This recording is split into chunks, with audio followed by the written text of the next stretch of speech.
ഒടുവിൽ ബാലചന്ദ്രൻ വരാത്തതിൻ്റെ സങ്കടത്തിലാണ് മക്കളെന്ന് നമുക്ക് കാണാനായിട്ട് കഴിയുന്നുണ്ട്.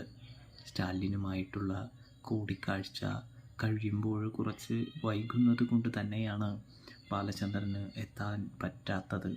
അതിനെ തുടർന്ന് അവർ ബാലചന്ദ്രനോട് വിളിച്ച് കാര്യങ്ങൾ തിരക്കുമ്പോൾ ബാലചന്ദ്രൻ നാളെ രാവിലേക്ക് എത്തുകയുള്ളൂ എന്ന് പറയുന്നത് കാണാനായിട്ട് കഴിയുന്നുണ്ട്.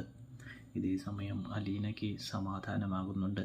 അലീന തന്നെ പറയുന്നുണ്ട്, ബോഡി പെയിൻ ഉണ്ടെങ്കിൽ റെസ്റ്റ് എടുത്തിട്ട് നാളെ വന്നാൽ മതിയച്ച എന്ന് പറയുന്നുണ്ട്. അത് അനുസരിക്കുന്ന ബാലചന്ദ്രൻ ഇതിനിടയിൽ ഗോവർദ്ധനുമായിട്ടുള്ള സംഭാഷണം, ഗോവർദ്ധൻ ഞെട്ടിത്തെറിച്ച് നിൽക്കുന്ന കാഴ്ച, ഇതേ സമയം ഗോവർദ്ധൻ അത് വിശ്വസിക്കാനായിട്ട് കഴിയുന്നില്ല എന്ന് കാണാനായിട്ട് കഴിയുന്നുണ്ട്. എന്നാലും ബാലേട്ടൻ പറയുന്നത് വിശ്വസിക്കുന്ന കാഴ്ചയും കാണാൻ